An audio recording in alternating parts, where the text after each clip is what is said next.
Hello, this is Dr. Joel B. Goodin with Driven to Doctorate. Today, I have a wonderful guest on the interview series, Dr. Deborah Circo. How are you, Deb? I'm fine, Dr. Goodin. I'm so excited to be here today. Thank you for inviting me.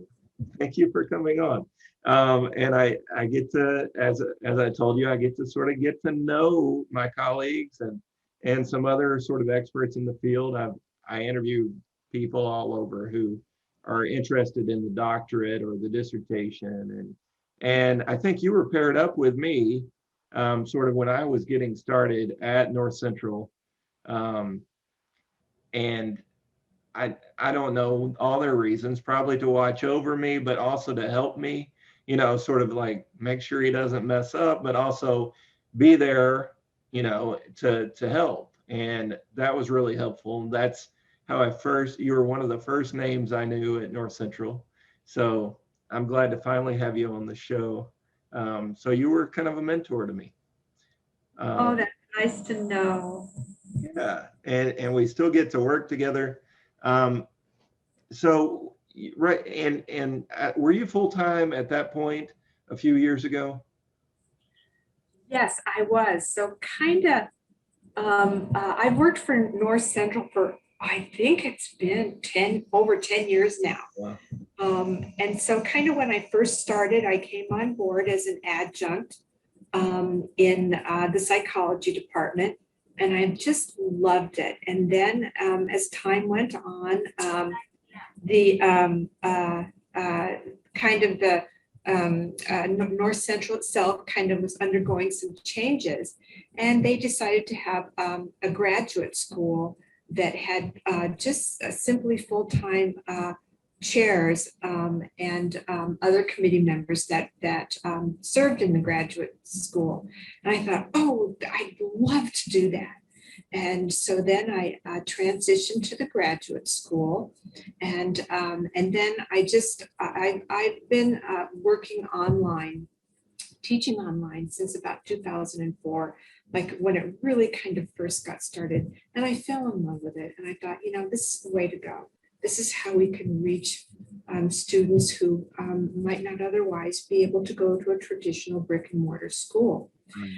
So as a working in the graduate school, I became a full-time chair, and then also a subject matter expert. And the committee structure was a little bit different then, but I loved it. And then North Central transitioned, and at that time, the graduate school was absorbed by each of the schools specific to a chair's PhD, what their PhD was in.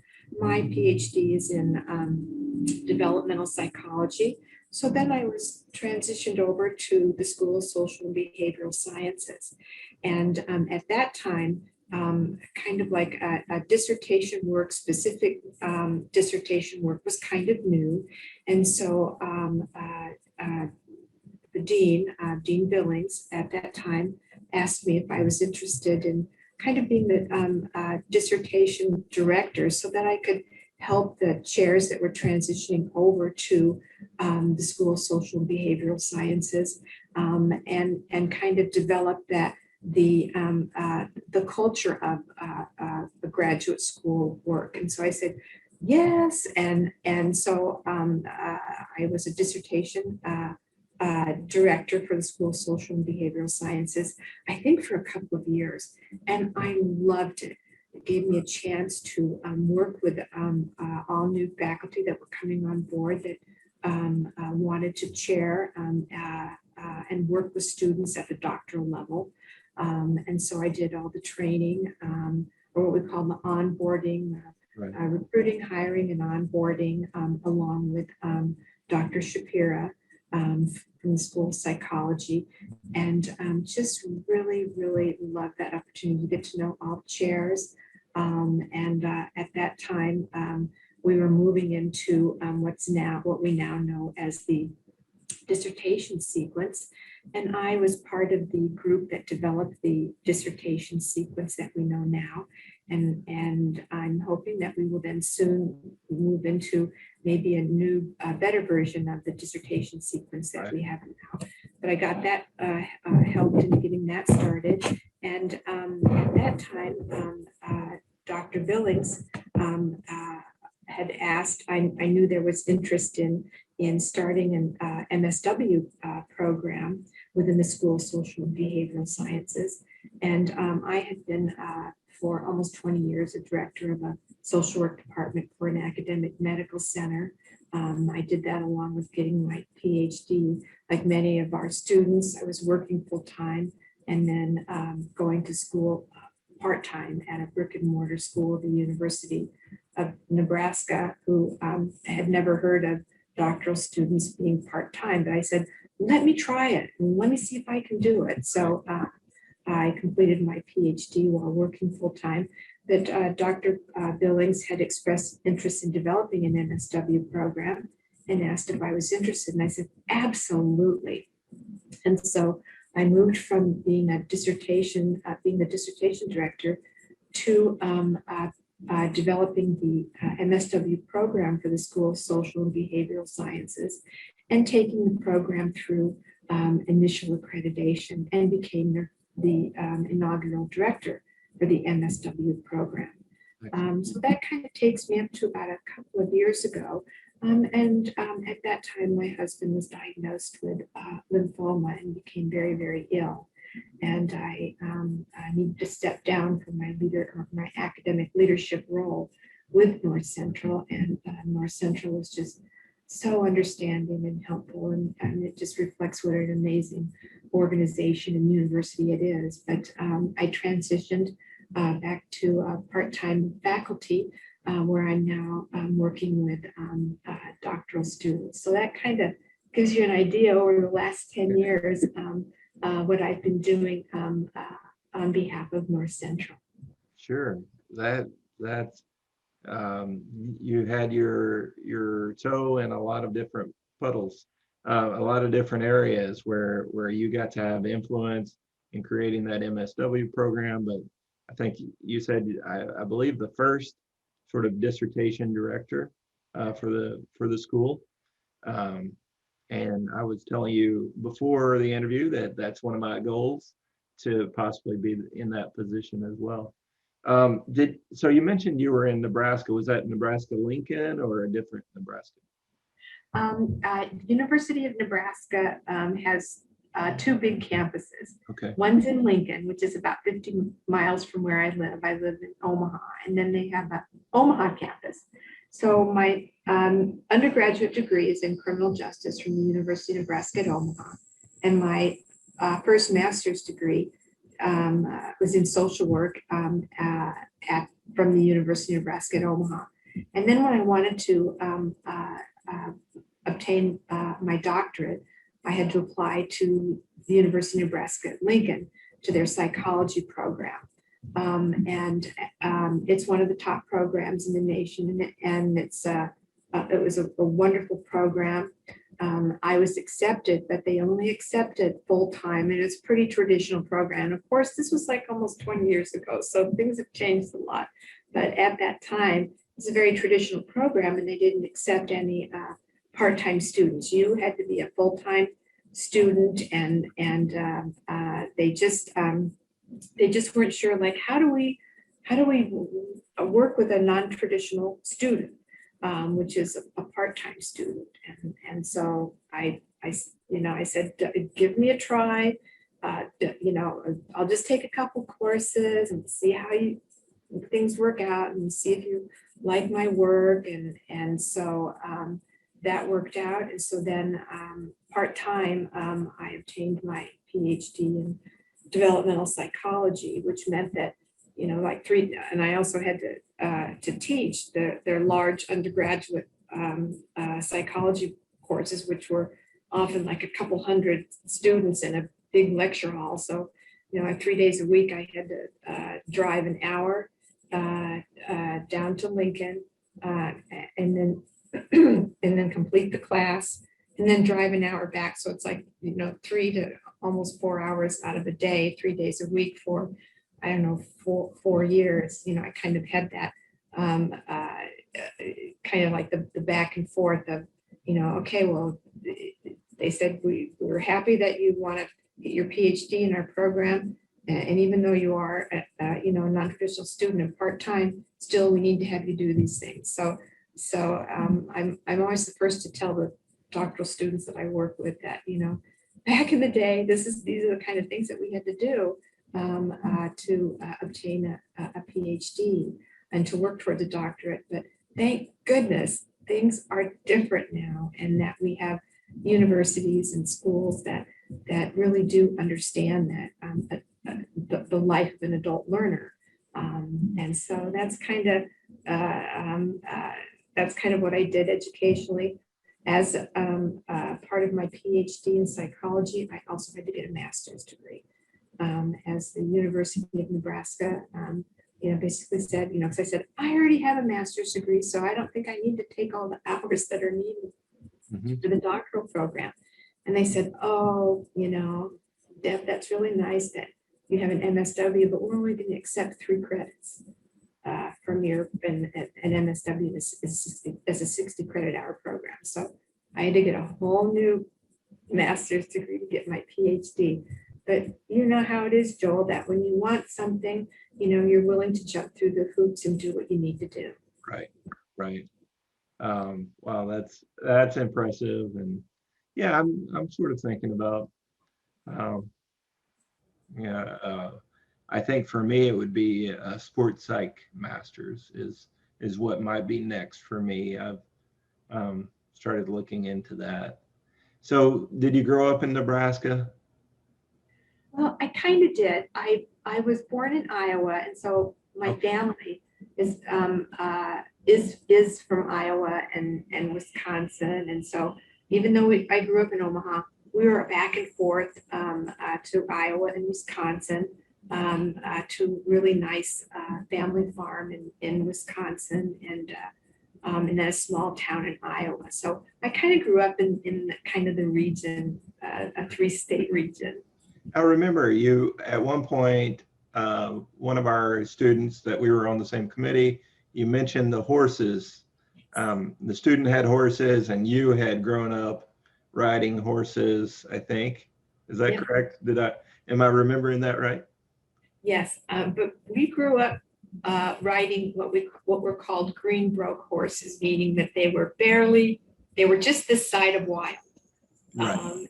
And so we grew up with never, we'd ride all the time, but never with a saddle, because, we were getting thrown off all the time.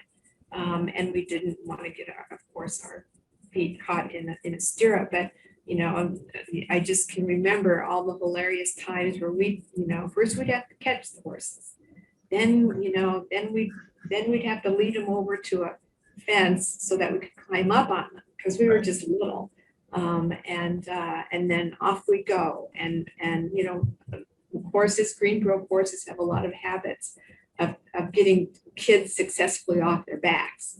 And one of them was like, we'd get them at a canter, and we'd usually ride double or triple because we were so little and the horses were so big. We'd get 2 to 3 kids on one horse, and our legs would be sticking out straight because a lot of the horses were like big work horses, draft horses.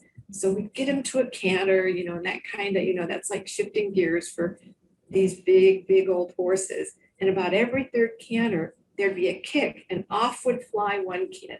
But we'd be laughing so hard because it was just so fun that, then another kick, and off would go the second kid.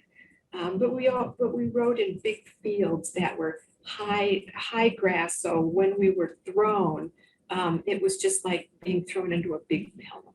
There's some cushion. We'd have to get the horse back to a fence post so that we could all climb up again. But so I grew up riding horses in kind of that farm kid fashion.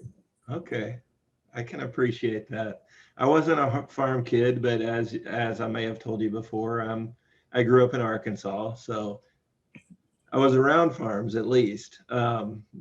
So, but not enough horse riding in my childhood. I would have liked, maybe someday, um, maybe I'll get to do some more horse riding in the future.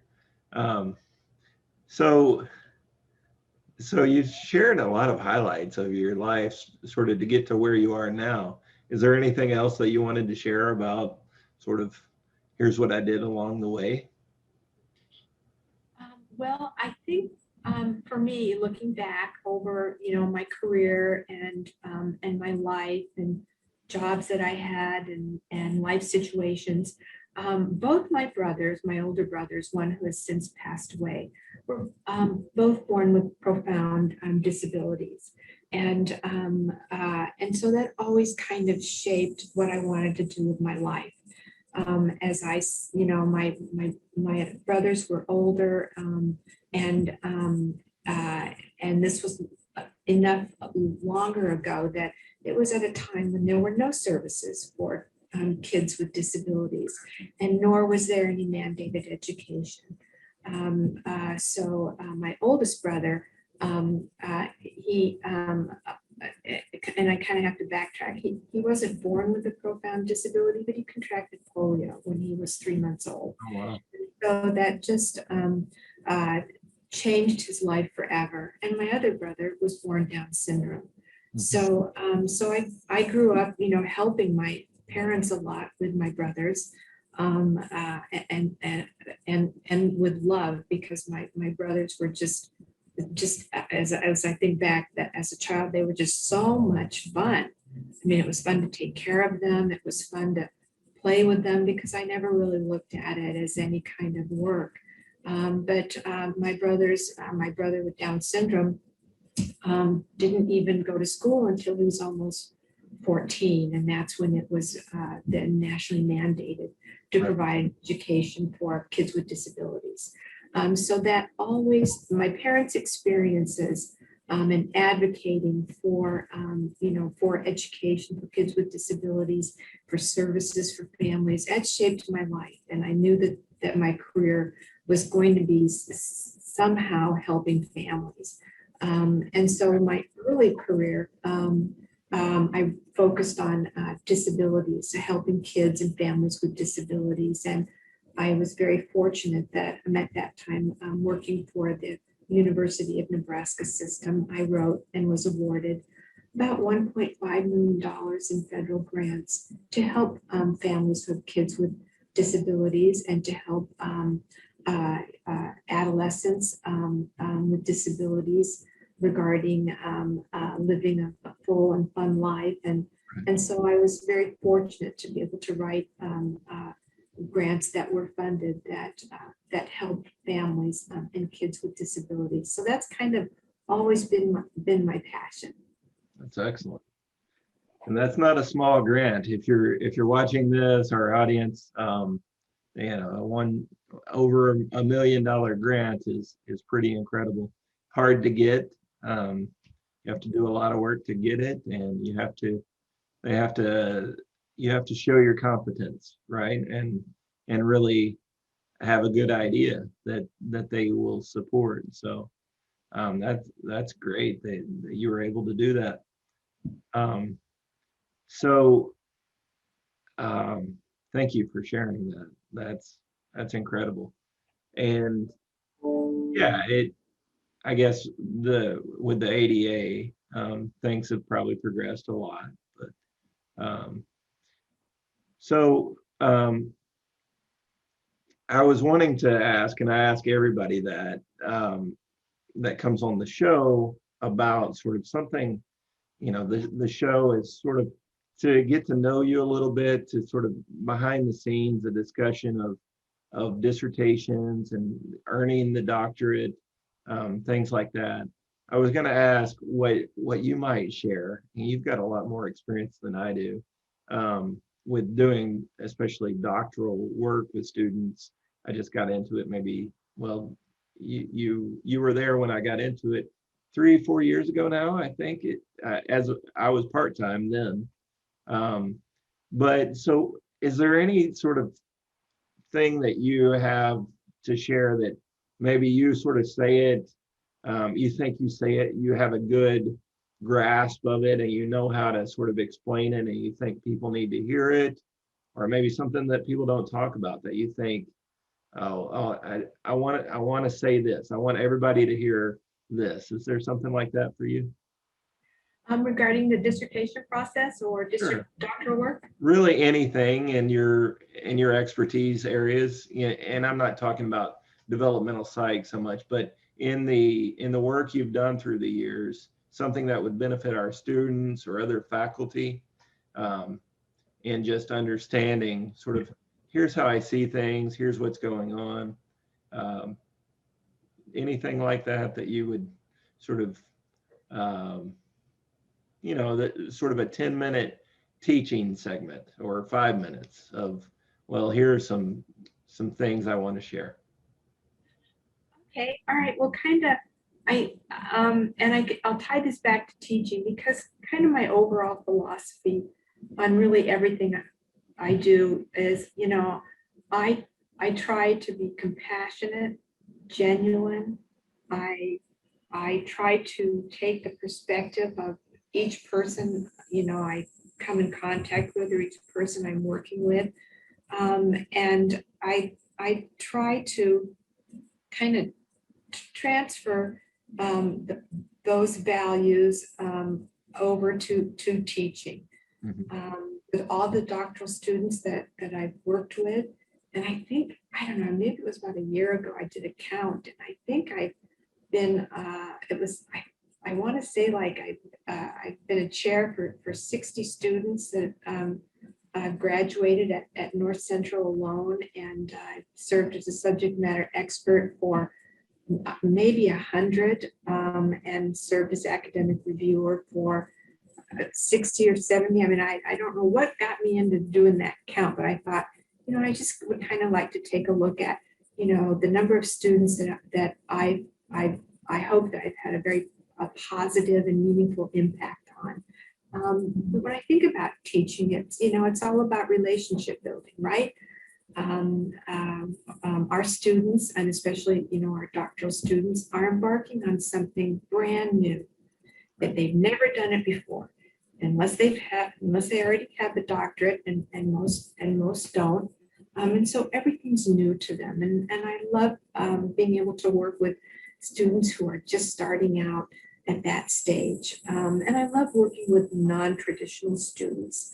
And I'm the first to share with students that, I was a non-traditional student. I worked full-time while I was obtaining my doctorate. And so, so I get it. And I get what the sacrifices that our students make to be where they are in their life, regarding not only their career and their family, but also on wanting to obtain a doctorate. So, I think of myself as a mentor to the students that I work with, and I kind of explain it that I'm right beside you in all the work that you're doing, all the hard work that you'll be doing. And I let them know that, I'm the president of their fan club. I believe in them, and I believe in what it is that they want to pursue and their topic. And so I see it as, especially from the chair's perspective, that, it's that mutual kind of like, here's how I can help support you. And whatever else you need from me, just let me know. So I just kind of, I just want to make sure that I convey that to my doctoral students as they embark on a journey that is not easy under any circumstances. Mhm. And so, I just, convey to them that all along the way, until you are a doctor, I'm right beside you. And to just really being able to get to know them, not only from an academic perspective, but also, just getting to know them as a person. So I just kind of think of it as that kind of relationship building where I have a set of skills as a dissertation chair or subject matter expert or academic reviewer. where I can work with a student and help a student and help that student achieve their dream. So it's just kind of a philosophy with students that I have. I am considered what's called a high touch chair or a high touch faculty, in that,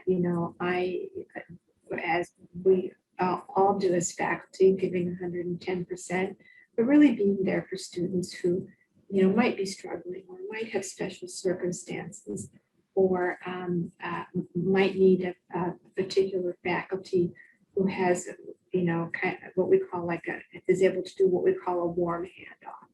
That if a student might, just be starting their dissertation, and they might need a chair who, does have that kind of warm affect and wanting to be, as all faculty are, helpful, working, right beside that student to guide and mentor them, and to really celebrate growth all along the way. And that celebration can be, yay, a section's completed, or, that's great, you're grasping APA 7, but to just really celebrate all along the way for each success, no matter how big or small. Right. I've noticed that about you, that warmth. And I don't know that it comes as naturally to me. I think I've become more cynical over the years, and you know, I don't know. I hopefully not cold, but my warmth is dialed down a little bit. And I was just sitting as you talked, I was like, I'm not sure that I've ever seen or heard about Dr. Circo, Deb, getting like angry. I'm not sure I'm sure you get angry, but I was like, what does that look like? And so what do you ever get in a situation where you have what we call a come to Jesus talk, or whatever you call it in your situation? Do you ever, like, what does that look like for Dr. Circo chair? I have, I've had to have those conversations with students. Because my background, I'm clinically licensed in the state of Nebraska as a social worker and an independent mental health practitioner.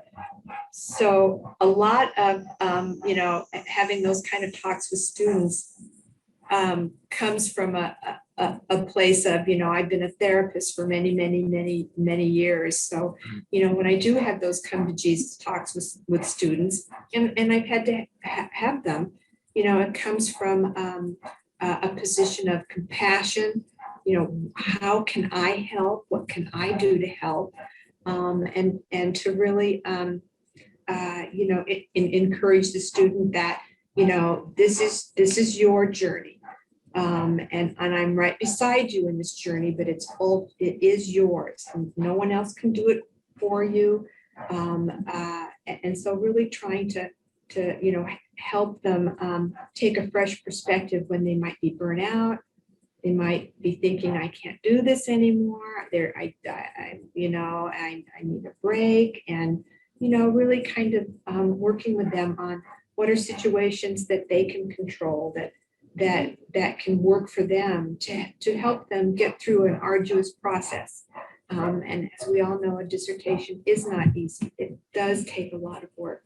And sometimes students get to a point where they just say, I can't do it anymore, or, for whatever reason, they're just not moving ahead, to be able to sit down with them and have that gentle conversation, even though it's like, hey, things are pretty serious now. How can I help? What supports can we put in place? And what can you do for yourself to be able to move forward, get over the hurdle or whatever that obstacle is, and to be able to move forward. But yeah, I have I've had to have come to Jesus conversations. Sure. And but I've never been angry because it comes from, I think, my place as a clinician, knowing that it's nothing personal, right? It's just that a student is having a very hard time and they happen to be our student. And so then to really helping that student to understand, okay, you're thinking about doing this, let's look at the consequences. What are some other ways that you can, take some time off, and but still stay in your program and stay with, with a goal or a life dream. I have a question that I'll say it, and then if you want to decline, that's fine. But it's not meant to be a trick question, but it's one of the, I think, more complex, difficult questions. And but so I think you might have some wisdom to offer is what I'm really getting at. And as you said all that, of course we have the students that I say they're on the ledge, they need to be talked off the ledge. They're thinking of quitting. I had a student say, I almost called you Friday night. Just yesterday, I think we were on the phone. She said, I almost called you Friday night. I was done, but I talked myself out of it. But if she had called, of course, if I was available, or I would have set up a time to say, let's calm down, and let's make sure that we're not that you're not making a decision that you'll regret, or that is fueled only by emotion. That let's just slow it down and make sure that it's a good decision. I guess the question I had, Deb, and feel free again, this may not be something you want to speak to, but is there ever a time when you say to your students, I've had one recently, for instance, that I said, and it was clear she needed to go. It was like life circumstances, so many things. She needed to quit the program. And we were able to sort of set up an opportunity for her to re-enter. But what do you do when maybe life circumstances or just lack of motivation or effort or whatever it is that's sort of causing sort of a struggle to reach milestones? What do you think of, or how do you approach that have you ever had a student like that, and how do you gently, sort of help them make the best decision and support them in even leaving the program? I know we're probably not supposed to talk about that as NCU faculty, North Central faculty, to say we want to keep those students, if we can do anything to keep them, I think we want to keep them. We want them to have success, and we want them to continue to be our students. But tell me about that outlying situation. What do you think? What do you do in those situations? Well, as the dissertation director, one of the things that I had to do was, in conjunction with working with a chair, I have a meeting with a student who, for whatever reason, is not thriving. Right. Is not doing well. And then I've had to do this, of course, with my own doctoral students. And so, during that time, it's for me, and this goes back to my training as a clinician, it's important to have what I call a good goodbye. Right. Or that where the relationship, isn't burnt to the ground, but the student and faculty in the school, all have a good ending, or a good maybe transition, or for the student, good time to stop and maybe start up again. But I've always let students know that, if things aren't working out now, life happens.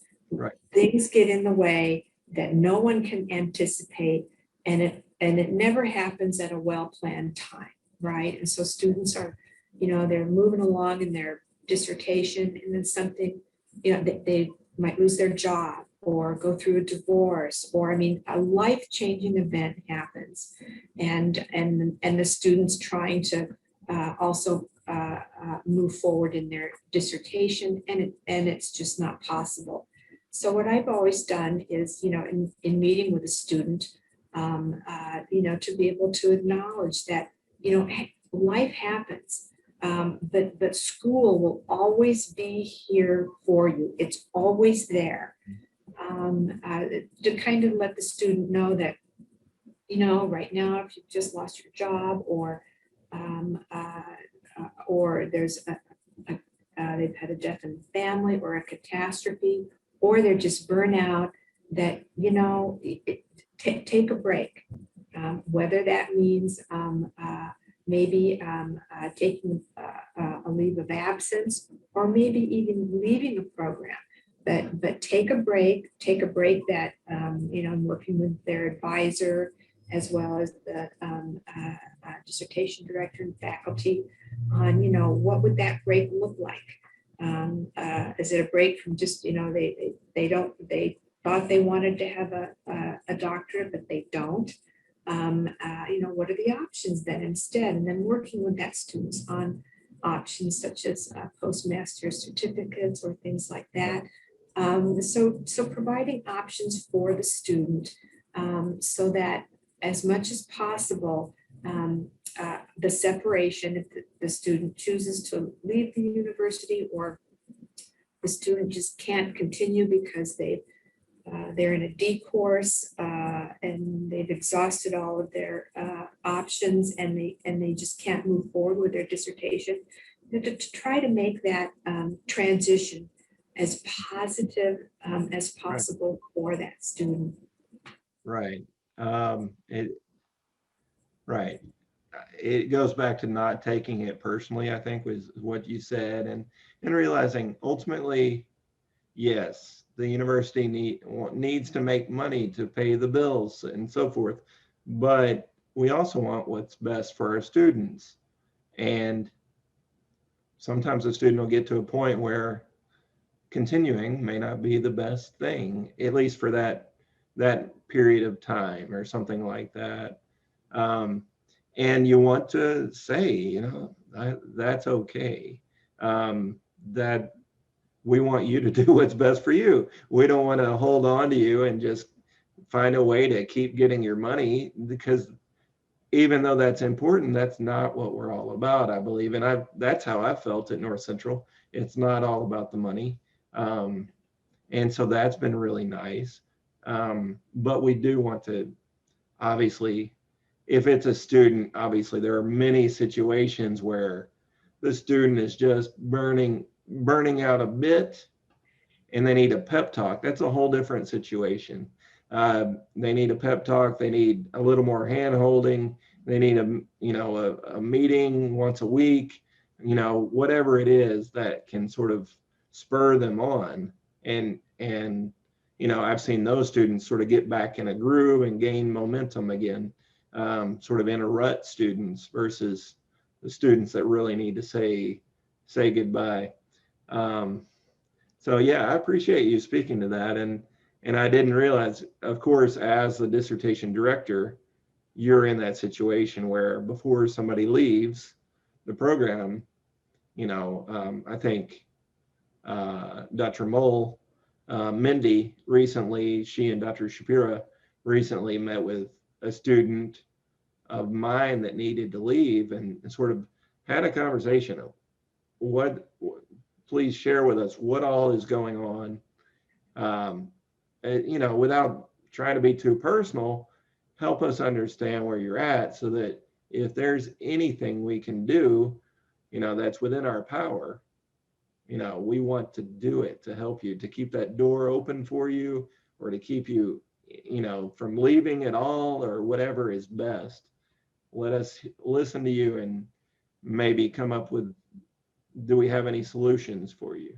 And you were in that position. So that's excellent. And you did mention, Joel, you mentioned that, students leave for a variety of reasons. And sometimes students, they're in the, they're going through the course rooms, or I call it like burning through courses. They're not making a whole lot of progress, and sometimes they just need permission from their chair or from folks that are working with them to say, maybe this isn't the best choice for you right now. And if that's the case, that's okay, to kind of give permission that they thought they wanted a doctorate, but they're getting into the courses and it's hard work and they didn't realize how hard it was. Maybe they're having second thoughts, but to let the student know that, to give them permission that, you tried something, you really thought this is what you wanted, you tried it and you realized, hey, this isn't what I want right now in my life or maybe ever. But to let them know that that's an okay choice too. Right. And I always think also, how do I want to be spoken about as the chair and as the university, as a representative of the university? What do I want these students that finish successfully or maybe don't finish? What do I want them to say about me and about the university? I want them to say, we had a good goodbye, as you put it. And especially in those more complex situations where they left without completing what they had intended to, I want them to look back and say, you know what, like if somebody else asks them about earning the doctorate, they hopefully will say something like, well, it wasn't right for me or whatever, but I had a really good experience at North Central, and so was a great chair, and it just didn't work out, to the degree that that's possible. You so I think that's a great point, to have a good goodbye, but hopefully no goodbyes, of course. Um, so I appreciate a conversation about that. Um, I'm gonna sort of paying attention to the time. Was there sort of anything else that you wanted to say? Things you thought of that? Well, I might also suggest anything else. Is there anything else that you thought? Oh, I'll say this too. Um, I can't think of anything, I think with the work that we do, Joel, in really mentoring students and helping them achieve their dreams, it's just such an amazing experience to have with students. Right. It's such an amazing experience at graduation when you're hooding students. And so I just feel so honored that I am a part of, an individual's helping their dream come true. Right. It is. The subtitle of this series is, I've labeled it the ultimate scholarly pursuit, the doctorate. Innovation for the ultimate scholarly pursuit is the subtitle of this series. And it's really like, I never knew I had to lose a job and find some work at a institution doing some dissertation work, and then losing another job and diving in to the deep end of working online with doctoral students. And I just realized what a fantastic opportunity it is to be. And I study expertise. I love like performance optimization, and that's sort of like what I'm into. Deliberate practice theory, which is like study of, Anders Ericsson's study of expertise. And so what else is harder? I mean, I used to study medical students, but this is more in my arena. It's the degree that I got, and it's also just extremely difficult. As you described it, a journey. That's always the word I use, and I'm always making up sort of journey metaphors for like getting our direction, our compass figured out, and our plan for a pathway, and sort of that making sure we have the right problem statement before we head in any direction, because we might be like walking 60 miles in one direction metaphorically. without a clear problem statement. And then we'll realize, oh, we went the wrong direction. Now we wasted all that time when we really should have stayed at the campfire or the what do they call it, at the base camp at the the bottom of a mountain. We should have figured out our plan, and that's part of, like, I try to explain. That's why we're staying here until we figure out where we're going to go, for the problem statement, because they're like, but I want to be moving. And I'm like, but we have to figure out where we're going to go first with the problem statement. It is such an honor and a blessing. And it does, like, you keep mentioning your clinical experience and how that's crossed over. And I've never really practiced. I have 2 degrees in mental health counseling, but never really got into practicing therapy. That's another possibility for the future. But I kind of went straight from the master's to grad school and then teaching.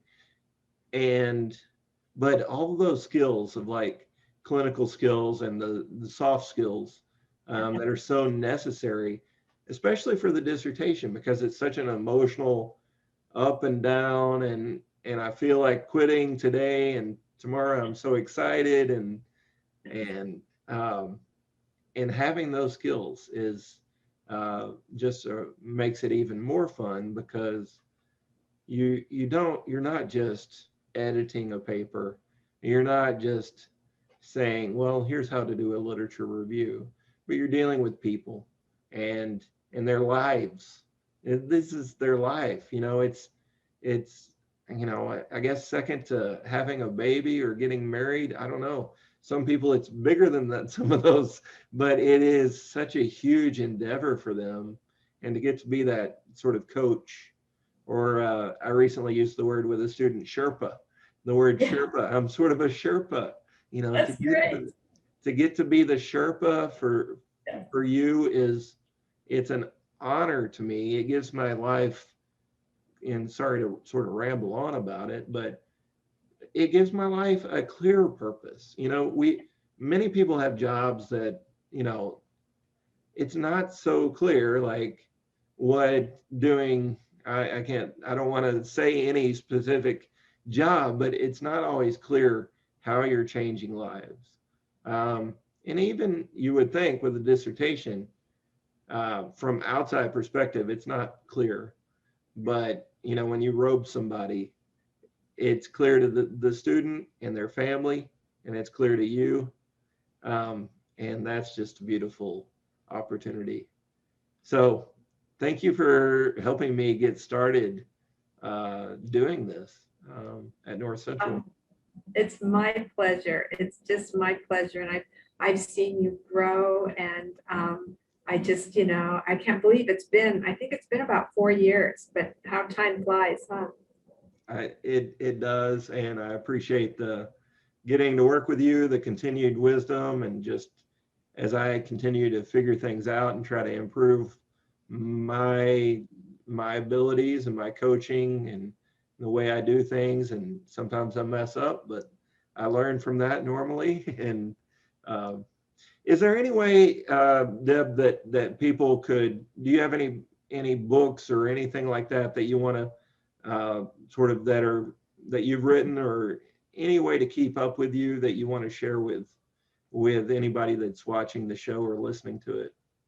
Well, Joel, I don't have any books. I mean, I have them, but they're in my head, right? I got to get them on paper. I got to get it on. It's just what I tell my students. Got to get what's up here on paper, right? So that's my next step. But I'm on LinkedIn, but that's about it.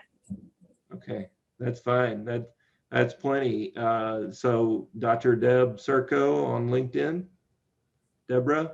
I think it is. I'm embarrassed. I hardly have checked it, but I think they can figure it out, and I will look it up and put it in the outro sort of video. It'll okay. have the link posted there. So Deb, I want to thank you so much for all you do. for mentoring me a bit as I got started at North Central, and for all the students. I always see just like, and that's why I asked you, what is it like when you get angry? Because you're always so, the way I perceive you, just gentle, kind, positive, um, and we need people like you. So I appreciate you so much. Well, Joel, thank you so much. It's great to work with you. I'm so excited when I find out that I'm on a committee with you. And so it's just a joy to work with you. All right, thank you so much. I'll close with that. That's a great closing. This has been Dr. Joel B. Goodin with Driven to Doctorate with our guest today, Dr. Deb Circo. Thank you, Deb. Have a great day. Thanks. You too, Joel. Bye-bye.